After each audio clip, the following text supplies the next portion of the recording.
Big topic. We're going to start today, part one of a two-part video series on confidence. And so a good start for today, I think, would be to start with a little bit of an overall understanding of what confidence is and why people might lack confidence, and also some of the traps that athletes can fall into when they think about confidence.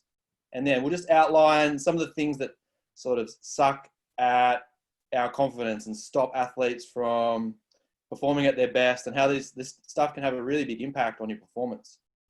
Sounds good. Yeah, big topic. So we thought we'd break it up into at least two sections. We may even do some more on confidence down the track, because I mean it's a constant topic that people are intrigued about, and understandably, it's pretty big. I think the first way it was explained to me was, if you just imagine you got a jet on a runway, you're catching a plane overseas to America or something, right? And the plane's on the runway, but it's got these fantastic engines, but it hasn't got wings. So as hard as you push, as hard as that jet goes, without those wings of confidence, you just never take off, Yeah, that's good way of looking at it. Yeah. So, let's look at the suckers of confidence today. Things that take away your confidence, and get a bit of a better understanding about that stuff, eh? That's good. And then I think to start with, it's a good idea to think about this trap that people can fall into. I think it's a bit of a misconception that really confident athletes, the ones that we see on television, the ones that have a lot of success, they never have anxiety, they never have fear of failure, they never have any doubt. And so if you're an aspiring athlete, you get into this trap where you're like, oh, I just need to wait until I'm feeling confident and not having any negative thoughts before I can start to perform like the confident athletes that I aspire to. And it's a trap. It's every human on this earth has fear and anxiety and doubt, and it doesn't matter who you are. That's just not a goal that's attainable. It's not what we're going to work towards.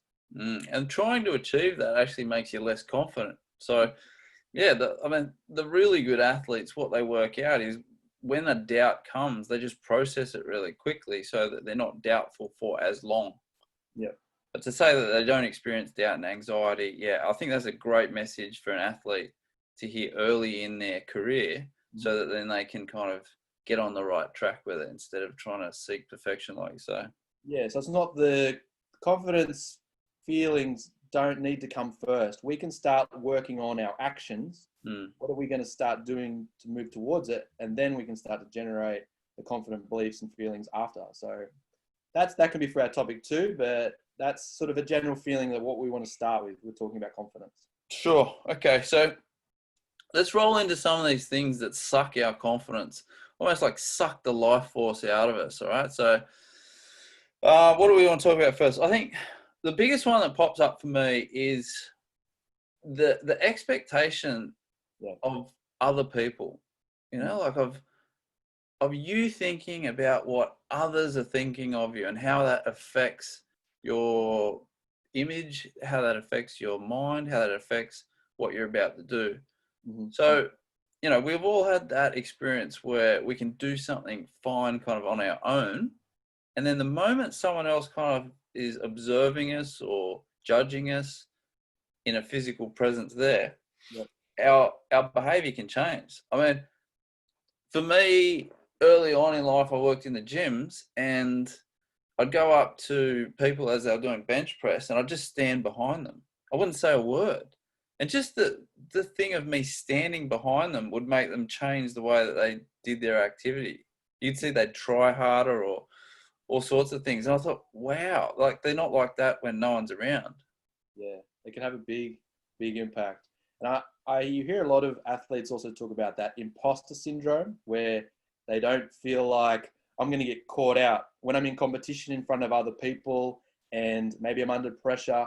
Oh, I'm going to mess up, and they're all going to realize that I shouldn't be here. I shouldn't be competing at a high level. And it's like they don't feel maybe worthy. And there's, that expectation of performing in front of others can become really debilitating. And this thought that eats at your confidence and gets you worried all the time.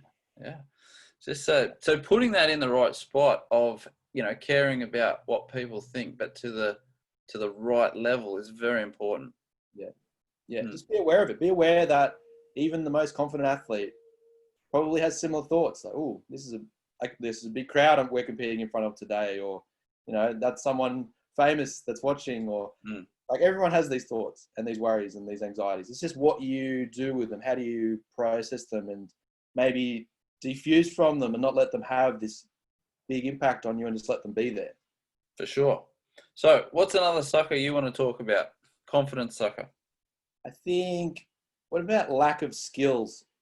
And if I am going into a competition and I'm thinking, I'm still not very happy. Maybe if I'm playing golf, I'm not happy with my driving, or if I'm a runner, I'm really not happy with my starts. Or if you don't have a lot of belief in your skill sets, it's really hard for you to be confident. So I think that one definitely comes up a lot for athletes. Or maybe they might think that other athletes are a lot more skilled than they are when they're competing. Yeah, for sure. So the first place I go with an athlete when they start bringing up the topic of confidence is I split it into two categories. And I go, all right, are we looking mainly here at, is it your skill confidence or is it your personal confidence? And like what you're saying, if that skill confidence is not at a automated level, a certain level of mastery, it's very hard for the overall confidence package to be at a level that's going to get the job done. Yeah, absolutely. And that will come down to, we'll talk about in the second video, if you are able to have some good clarity on the skills that you need to work on, and then you start to create a good plan and a plan in your mind that you can trust. And then when you're executing that and working towards that, then you can start to have your confidence build in your skills, and you know that you're doing everything you can to work in the right direction with that. Yeah. So with that skill building stuff, I'm going to say this both weeks, like it's very hard for that skill confidence to pick up if you're not doing something that you want to master every day. Yep. Like if you're, sometimes I hear an athlete and they'll be like, yeah, but I practiced 2 good sessions this week. I'm like, well, it's pretty hard to get your confidence spiraling up quickly with that. Doing it part-time here or there. Yeah. Yeah, you need to really have, and that's what we've talked about in other videos, good motivation, solid why that brings you into the present every day to be thinking about getting better. And it's really something that you work on day in, day out. Building skills. For sure. Getting better. All right. Let's talk about the confidence sucking in terms of a bank account. A lot of people are going to understand a bank account, right? So you're at even, you're in the positive. So if you've got money in your bank account, or you could be in debt. All right. Talk to us a little bit about how your confidence can go into debt and what that looks like from things sucking that away. Yeah. Well, it can go if, say, you might have an instance where you don't perform well in practice or don't perform well in competition, and then you put too much emotion in it, or too much stock in it, and then start to think about, I don't want to do that again. Or I know maybe like the term choke can come up quite a lot in sport. And if you start thinking about that instance and where you didn't perform well, and that's where you start, like, you're taking deductions out of your confidence bank account and you're starting to go into debt, and you can start to have a lot of, like fear of failure and too much expectations on yourself, and these start to erode away from the confidence bank account and push you into confidence debt. So, yeah. The other thing to understand with that kind of bank account example is, like, you could put in a good couple of weeks of really good quality practice, right? And then on the day, if you don't manage your mind well on the day, that bank account can plummet to 0 and then into minus in a very short space of time. Yeah. It can. It's amazing. You might just have maybe one mishit shot at golf, or one little negative thought, and it could just start you into a little bit of a spiral. Very common. It's one of those things that our mind is always throwing at us, little ways to try and throw us off. And so be a part of being like an elite athlete that competes at a high level is being able to handle all these bullets that come at you, that your mind sort of fires at you all the time. Yeah, for sure. So look, let's keep these nice and short and sharp. Bit of talk today on, what are the things that take away your confidence. The other thing I want to introduce as a kind of measuring tool, probably talking about it more next time, is the 0 to 10 model of just wrapping your head around confidence.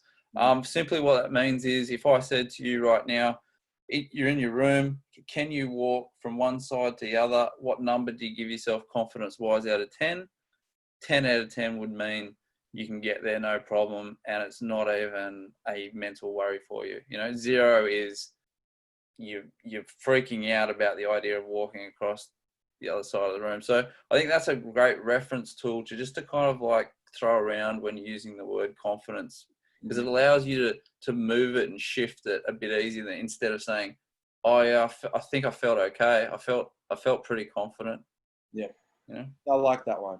Another thing I've seen quite common with athletes is the harsh self-judgments, where if they have a bad day, which happens to everyone, you're like, oh man, I suck. I'm terrible. It's the worst thing ever. Like, some people, if you talk to your friends like how you talk to yourself, some people wouldn't have any friends. Like, No. Athletes can be just so brutally harsh on themselves and their performance. And that's another big confidence eroder. Like, it's something. It's tough though, isn't it? Like, because you got to be a bit of a perfectionist to get really good. So it kind of like, it's like, you've got two forces, like a tug of war always happening, where you're trying to be this perfectionist, but at the same time, you got to put it back into perspective, where you're like, oh, come on, 80% is good enough today. Let's move on. Let's get through this session. Yeah, what is good enough? And because if we try to go for perfect, it can start to become like restricting. You don't want to take any action because you're like, oh, if it's not perfect, I'm going to beat myself up and I'll never forgive myself. And so it's just something to be aware of, that a lot of athletes really struggle with giving themselves too much of a hard time in relation to their performance, and just that ability to sort of let it happen, accept it, and then we're moving on. It's a constant evolution that all athletes need to move through. For sure. So look, just from my side, I don't know if you want to wrap up with anything, but for me, I just want to leave people with a thought which has stuck by me for a lot of years about confidence. And it's a little line that goes like this. It's like, if you're really confident, you feel comfortable in your own skin, regardless of who's around or where you are. So, if you've got 100,000 people watching you and you're on the other side of the world, if you're really confident, that means you're comfortable in your own skin.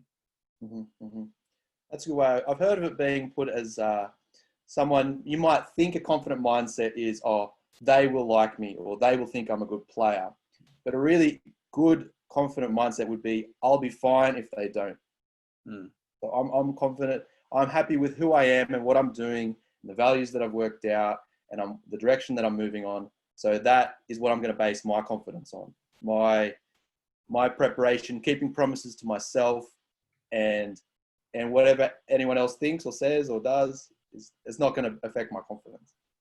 So true. Yeah, you got to have that rock kind of worked out within before you step into the battlefield, don't you? Mate, let's wrap it up there. So thanks for listening, watching, whatever you did, people, and check out the next one, which will be on more of the confidence builders, the confidence growers, more of like the how-to of getting from point A to point B, huh? Yeah, like a cycle of what steps do we go through to build your confidence, start putting in some deposits into that bank account. Yep. All right, we'll leave it there. See you next time.